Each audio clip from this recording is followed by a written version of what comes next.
আজকের পরবর্তী বক্তা বিশিষ্ট নেতাজি গবেষক শ্রী সুমেরু রায়চৌধুরী মহাশয়কে।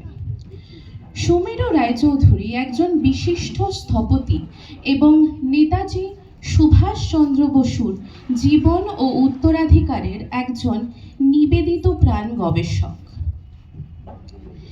এ বিষয়ের প্রতি তার গভীর অনুরাগ থেকে অনুপ্রাণিত হয়ে তিনি 1945 সালের বিমান দুর্ঘটনায় নেতাজির মৃত্যু সম্পর্কিত প্রচলিত ষড়যন্ত্র তথ্যগুলিকে খণ্ডন করার জন্য অত্যন্ত সতর্কতার সাথে শ্রেণীবদ্ধ সরকারি নথি এবং ঐতিহাসিক রেকর্ড পরীক্ষা করেছেন।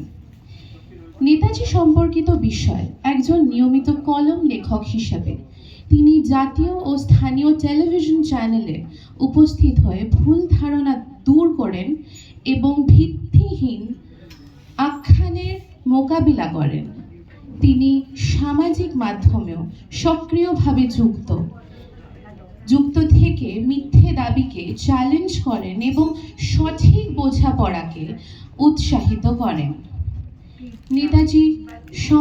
নেতাজিকে সম্মান জানানোর প্রতি তার আজীবন প্রতিশ্রুতির অংশ হিসেবে সুমেরু রায়চৌধুরী বেশ কয়েকটি প্রশংসিত বই লিখেছেন, যার মধ্যে রয়েছে Russian theory is a fancy, Netaji is Gumnaami, India's biggest hoax, Japan scuttled Netaji's return, From Shadows to Light, The Truth of Netaji's Mortal End এবং নেতাজি's Remains। আইআইটি খড়গপুরের প্রাক্তন ছাত্র, যেখানে তিনি স্থাপত্যবিদ্যায় স্নাতক ডিগ্রি অর্জন করেন, সুমেরু রায়চৌধুরী যুক্তরাজ্যের নটিংহাম বিশ্ববিদ্যালয়ে উচ্চতর শিক্ষা গ্রহণ করেন। তিনি ভারত সরকারের central public works department CPWD এর প্রধান স্থপতি হিসেবে অবসর গ্রহণ করেন। সরকারি প্রশাসনে তার 3 দশকেরও বেশি অভিজ্ঞতা নেতাজিকে নিয়ে তার কঠোর গবেষণাকে সমৃদ্ধ করেছে। শুভ সন্ধ্যা। উপস্থিত সকলকে নমস্কার। সুভাষ সংস্কৃতি পরিষদকে আমার অসংখ্য ধন্যবাদ আমাকে এই মঞ্চে স্থান দেওয়ার জন্য। আপনারা এতক্ষণ নেতাজি জীবনী নিয়ে শুনলেন, বিভিন্ন কর্মকাণ্ড ইত্যাদি শুনলেন, আপনারা নিজেরাও অনেক জানেন। আমরা এটাকে নেতাজি জীবনীকে 3 ভাগে ভাগ করতে পারি।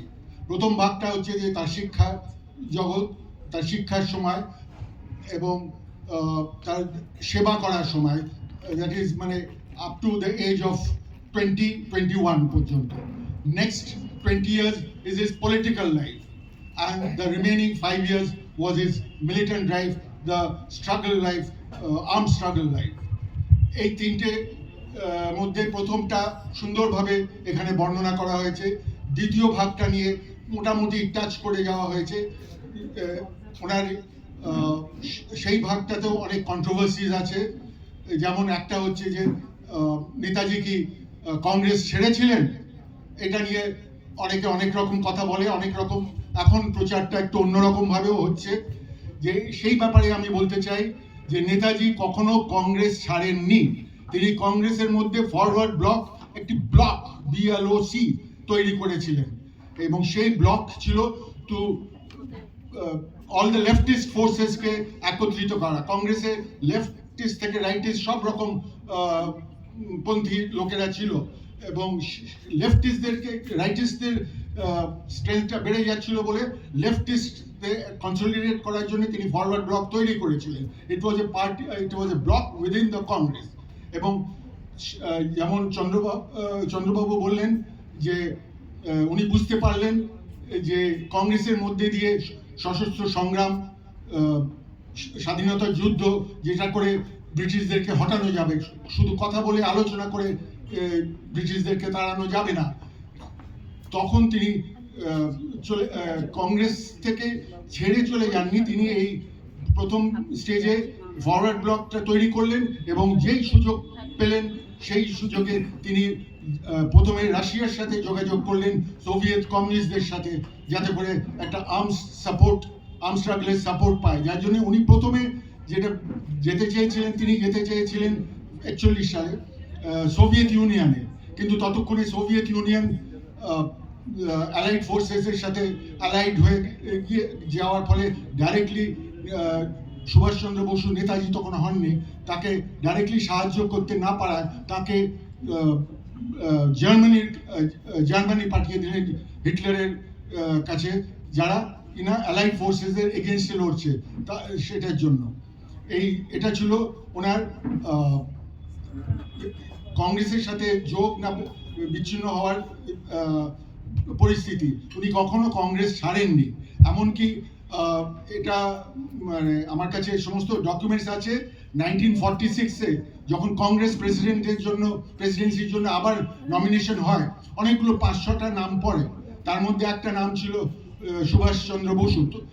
তখন 45 সালের পর তার কোনো আমরা একটা ভার্সনে বলা হয় যেমন নিরুদ্দেশ কথাটা যদি ব্যবহার করি, 45-এ তিনি নিরুদ্দেশ হয়ে গেছেন। কিন্তু 46-এ কংগ্রেসের প্রেসিডেন্সির জন্য ওনার নামটা উঠেছিল প্রাথমিক লিস্টে। তখন দেখা গেল ওনার মেম্বারশিপ ডিউ, মানে 40-এর পর 41 থেকে তিনি আর কোনো মেম্বারশিপ পে করেনি, সে চার আনার মেম্বারশিপ হোক, কিন্তু ইট ওয়াজ ডিউ, তার জন্য নামটা নেওয়া যাচ্ছে না। তখন অন্য কেউ এসে তার যে অ্যামাউন্টটা বাকি ছিল সেটা পে করে দিল, যে so that he still remains can contest for this presidential. এটাই দেখাচ্ছে যে তিনি কিন্তু কংগ্রেস ছাড়েননি, এবং আলটিমেটলি ওনার নামটা উঠলো না। তার কারণ হচ্ছে he was not present to sign the nomination form, যার জন্য ওনার নামটা ওঠেনি। এটাও একটা ওনার controversy during his political life of 20 years, 1921 থেকে 1941। The next 5 years was the armed struggle বিষয়, সেটাও অনেক কিছু সেখানেও কন্ট্রোভার্সি আছে, কিন্তু worst controversy is from 45 onwards। Netaji ওনার অটোবায়োগ্রাফিতে লিখেছিলেন, যার মূল অর্থ হচ্ছে যে দেশের সেবায় সন্ন্যাস নেওয়া, দেশ স্বাধীন করার সময় সন্ন্যাস নেওয়া মানে হচ্ছে যে এক ধরনের বিশ্বাসঘাতকতা। এই যিনি সন্ন্যাস is a form of betrayal, তার নামে রটিয়ে দেওয়া হলো তিনি নাকি সাধু বাবা হয়ে গেছে। আজ নয়, সে আগে 1960-এর দশকে তখন শৈলমারী সাধু সেটা প্রচলন হয়েছিল। তিনি শৈলমারী, অনেকেই হয়তো জানেন শৈলমারী সাধুর গল্প 1960s-এ। সেটা এত পপুলার হয়েছিল যে CIA পর্যন্ত সেটা নোট করেছিল যে এখানে তাহলে হয়তো নেতাজি হয়তো মারা যাননি কিনা, সেটা ওদের কাছে একটা কোয়েশ্চেন মার্ক। কেন ওদের 1946 to 49-এ যত রেকর্ড আছে তাতে সুভাষ ইজ ডেড হিসাবে রেকর্ডেড আছে, কিন্তু 60s-এ এত বেশি প্রচার হয়ে গেছিল যে CIO fell into a doubt। কিন্তু আলটিমেটলি দেখা গেল আমাদের পার্লামেন্ট থেকে লোক পাঠিয়ে সেখানে ফালাকাটায় পাঠিয়ে পাওয়া গেল যে that was a fake thing. সেটা তো ডাই ডাউন করে গেল, কিন্তু আবার 1985 সালের পর থেকে শুরু হলো আর গুমনামি বাবা নাম দিয়ে, সেটাও ফেল হলো। সে গল্প ফেল হলো। দুটো কমিশন, ইনকোয়ারি কমিশন, একটা মুখার্জি কমিশন, একটা সাহায় কমিশন, দুটো কমিশনই গুমনামি বাবা গল্পটাকে একদম ফেক হিসেবে করলো। তার আগে 1950 সালে একটা শুরু হয়েছিল যে উনি নাকি রাশিয়ায় চলে গেছিলেন, এরকম একটা গল্প চালু হলো 50 সালে। উনি রাশিয়ায় চলে গেছেন এবং সেখানে কমিউনিস্টরা ধরে তাকে মেরে ফেলেছেন। এটার পেছনেও পলিটিক্স আছে। এটাতেও দেখেছি যে 1945-এ যখন তিনি নিরুদ্দেশ হয়ে গেলেন, যেটাকে বলা হচ্ছে নিরুদ্দেশ, তখন কিন্তু কেউ বলেনি যে ওয়ান অফ দ্য অল্টারনেটিভ হিসেবে বলেনি যে উনি সোভিয়েত ইউনিয়নে এসকেপ করে গেছেন, তখন বলেনি। এটা 50 সালে হলো, যখন কোল্ড ওয়ারটা বেড়ে গেছে, তখন এই গুজবটা চালু করানো হলো। দ্য রিজন ওয়াজ যে নেহেরু, তখন প্রাইম মিনিস্টার, ওয়াজ প্রো সোভিয়েত। এই প্রো সোভিয়েত ইমেজটাকে নষ্ট করার জন্য, নেহেরুর পজিশনটাকে নষ্ট করার জন্য CIA এটা লুকোচুরিভাবে এটা প্রচার করতে লাগলো যে নেতাজি এটা 50 সালে প্রথম 45 to 50-তে এসব গল্প শোনা যায়নি যে তিনি সোভিয়েত ইউনিয়নে গেছেন এবং সেখানে তাকে মেরে ফেলা হয়েছে। all the স্টোরিজ, সে সাধু বাবাদের স্টোরি হোক, রাশিয়ান স্টোরি হোক, আরও অনেক কিছু এরকম স্টোরি আছে, কোনোটাই কোনো ইনভেস্টিগেশনে ইনকোয়ারিতে প্রমাণিত হয়নি। আপনারা হয়তো অনেকেই জানেন এইসব মুখার্জি কমিশন, শাহনওয়াজ কমিশন, খোসলা কমিশন, সহায় কমিশন, কিন্তু টোটাল 11টা ইনভেস্টিগেশন অ্যান্ড এনকোয়ারিজ হয়েছিল। এই 11টার মধ্যে কোনোটাতেও বলেনি যে উনি অন্য কোথাও অন্য কোনো দিন অন্য কোনোভাবে মারা গেছেন। 11টার মধ্যে 10টাই পিন পয়েন্ট করেছে যে সেই 18ই আগস্ট মানে প্লেন ক্র্যাশের ব্যাপার তাইহুকুতে।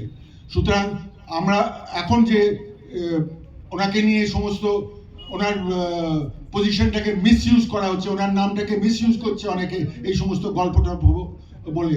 সুতরাং আমরা যারা নেতাজির স্ট্রেংথ এবং নেতাজির আদর্শে বিশ্বাসী, দ্য সেকুলার সোশ্যালিস্ট আদর্শে বিশ্বাসী, তাদের এখন সময় হয়েছে যে অনুপ্রাণিত হয়ে যে এই সব বাজে গল্পগুলোকে কঠিন হস্তে দমন করা এবং যেখানে পারবেন আপনাদের সর্বশক্তি দিয়ে এই সব বাজে গল্পগুলোকে প্রচার থেকে দূরে রাখা।